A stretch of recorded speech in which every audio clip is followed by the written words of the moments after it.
Hello, friends. Welcome back to GM Philosophy in the Morning. I'm the GM Philosopher. Today, we're talking about too busy to be a great GM. This might save your game and your sanity, okay? For those busy game masters out there, I wanted to create this video. This is going to be some flashy lists or high energy tutorial, guys. This is a real talk kind of video because I know what it's like to feel tired, to be very busy. I know what it's like to be working a full-time job, trying to grow a YouTube channel, right? Doing all the family things, trying to fit your games in alongside your busy life, showing up for people, trying to keep things going right. This can be a difficult thing. I think that a lot of game masters struggle with time, because we live in a busy age and a busy world, and then maybe they judge themselves. You might judge yourself thinking, well, if I just had more time to prep, or if I just had more time to do this or that, I could be a better game master. Maybe you get down on yourself. Maybe you're even tempted to quit running games because you think you're not good enough, friends. Here's the truth. That I've been learning over years, over the many years I've been on this planet so far. I've learned this lesson slowly and sometimes painfully. You can't do everything, right? We can't. You can't be everything to everyone, right? You can't run 3 campaigns and put literally 40 hours of prep into each campaign. There literally isn't that much time in your life. There's just not that much time, right? We have physical mathematical limits to what we can actually do and achieve when it comes to running games. So in this video, I want to propose a shift of mindset. I want to propose a shift in mindset that has really helped me in my life, not only in balancing work, balancing business, balancing entrepreneurship, balancing family life, but also balancing running games, because for the vast majority of my life, D&D has been an integral part of it. And I was running games once or twice a week, and I had prep to do for those. And it's like, in different seasons of my life, there are different needs and different time variances. So how do I actually make it fit? How do I make it work without actually burning out and trying to pull off too much and then just frustrating myself, getting down on myself, basically beating myself up, feeling like a failure? How do I avoid that? Okay, that's what we're going to talk about. And here's the first part of the truth, okay? I've learned that when you're stretched thin and you're, kind of running up against the clock in your life, when you have so much going on that it's sometimes hard to fit things in, the answer isn't to work harder. It's to let go of the stuff that doesn't actually matter so that you can do the stuff that does matter. And let me explain what I mean by that. First of all, I want to dispel the myth of doing it all.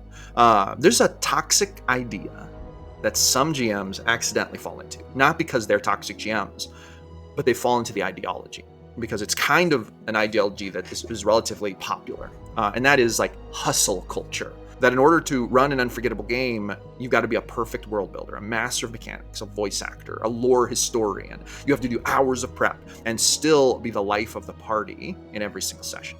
This is just not sustainable for the average person. If you're a paid game master, you're getting paid to run games, and it's your job, and you schedule time and you bill for time to prep, and you can cut out needing to also work a job while running games, which for 99% of us is not the case. I'm not a paid game master. When I run games, it's for fun, and that's not time I'm getting paid for. It's something I'm engaging in because it's my creative art form. It's kind of like if you work a job, but then you also play in a band, right? Unless that band becomes your full-time job, you have to find a way to fit things in. And for most of us, we're not going to become professional game masters. It's not even the goal. For most of us, we want to run games because we love to run games. We love to be a GM, and we want to create that amazing art with our friends. And this is a very valid and noble pursuit. By the way, friends, I've actually written a book called From Self-Doubt to Storyteller, Overcoming Anxiety and Embracing Boldness at the D&D Table. This book is actually written for game masters who literally do suffer from this fear. Am I not doing good enough as a game master? Kind of walks you through the thought process behind that purpose. And you might be pleasantly surprised how you'll find reassurance in this. So I have this priced super affordably right now. You can find the link in the description. Make sure to grab that ebook if you're dealing with kind of these doubts of am I a good game master, or do I actually suck? And how can I feel better about it? This book is literally written for you awesome game masters to feel that way. My way of helping.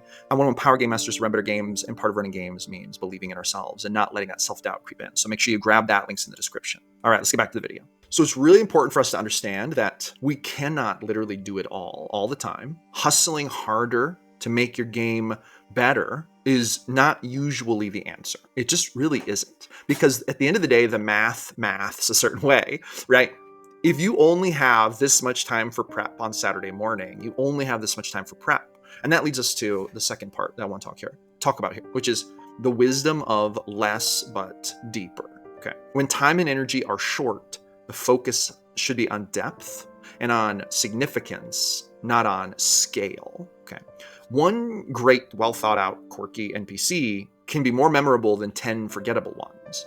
But if we spend all of our prep time fleshing out 10 NPCs that might end up being forgettable, we're kind of like using our time on something that isn't even going to see game time. Whereas if we spend just a couple minutes fleshing out some NPCs, just the beginning parts of them, so that we can introduce them in the next game and see if players even care. And then when players do care, we can create that NPC in real time, fleshing them out improvisationally, right? You see what I'm saying?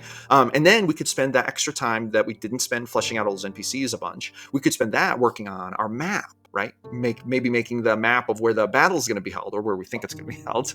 But usually, even if you make a map that doesn't get used in that session, it'll get used sometime in the future. You can just insert it in, right? And that also brings us around to that idea, which is we can create things that are insertable in different places. Create in such a way that the thing you're creating, if it doesn't find a place in the next session, you can use it in a future session.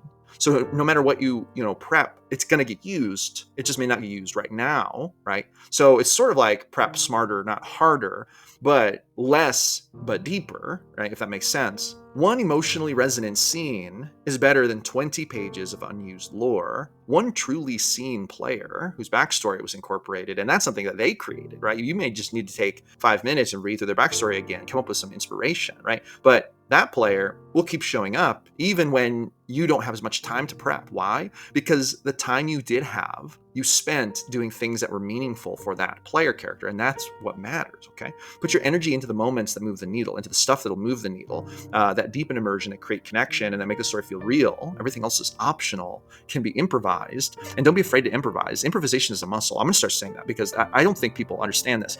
You might say, well, Jim Philosopher, I'm not very good at improvising.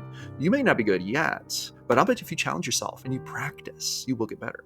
I can nearly promise you that, because I've discovered that to be true. And even if you're not, I'm no improvisational master, and I've definitely gotten better at improv just by practicing, right? You learn to trust your instincts. You learn to trust your gut. You learn to fly with the first idea you get, but then you bounce it off the players. And that leads us to the next thing. Let the players do the heavy lifting. The players are the ones we want to drive the spotlight forward, right? We don't even need to tell the story. We only need to fill in the pixels around the characters and let them tell the story. Friends, a lot of game masters just overthink this. They do a bunch of prep thinking, I need to carry this story. I need to come up with a fun plot that's going to make my players interested. There has never been a greater myth that's been more perpetuated, that has wasted more game masters' time, and that's also frustrated game masters than this, that they have to create a plot that's going to interest the players. No, the players create the plot as they act upon the world. You just create the hooks. You just create the stuff they bump into. And how it goes down is completely up to them. You're going to make some decisions for your villains and NPCs, obviously, but that's not going to tell the majority of the plot. You just kind of even just need to know what their motivations are, maybe the basic components of their plan, right? And then their plan's probably going to go wrong because the NPCs are going to insert themselves and mess it up, which is awesome.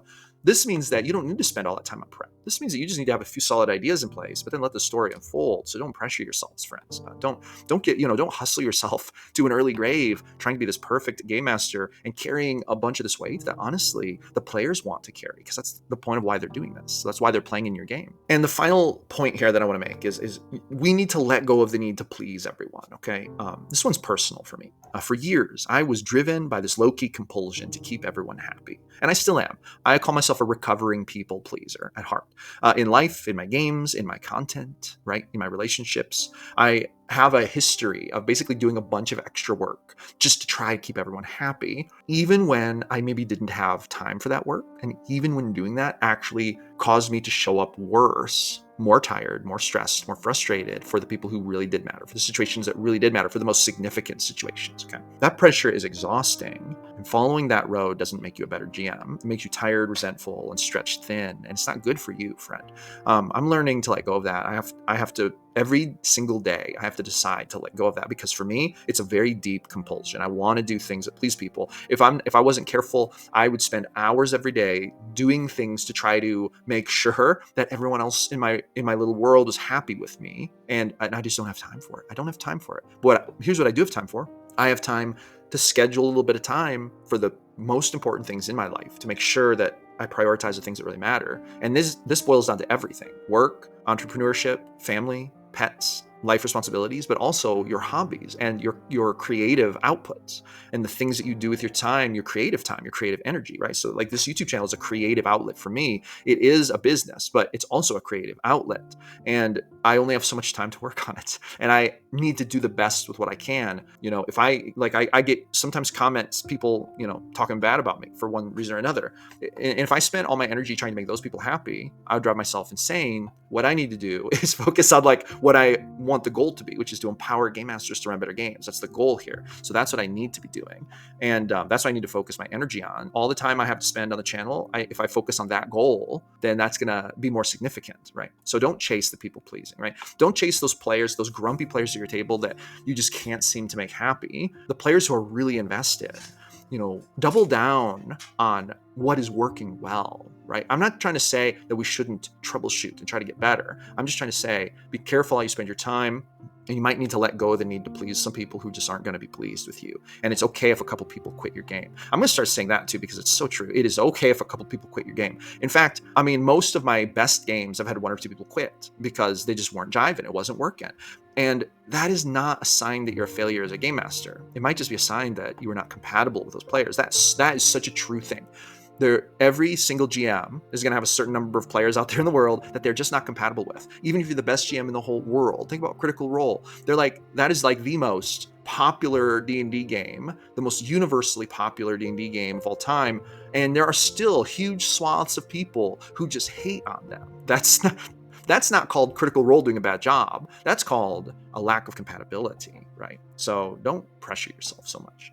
Final thought here, you're not failing, you're growing. If you've been feeling burnt out, overwhelmed, like your game is suffering under the weight of everything else in your life, remember that you're not the only one and you're not failing, you're growing. This is a process that we have to constantly work on and improve, and that we have to forgive ourselves for and not beat ourselves up over. Cut out the needless stuff. Focus your energy where it matters the most. Stop trying to please everyone and start running the kind of game, and for that matter, living the kind of life that feeds you and allows you to show up as the best person and the best game master you can be, instead of living a life that's draining to you, that just takes away from you, leaves you like a sunken, hollow zombie. Don't become that, right? Show up fulfilled and ready to game with your utmost power available to you, because you've been caring for yourself and because you've been rationing your energy and you haven't allowed energy vampires to take it from you. And friends, that's all I've got for this one. Thank you so much for coming back to another episode of GM Philosophy in the Morning. Empowering game masters to run better games is the mission here. I'll see you awesome people on the next one.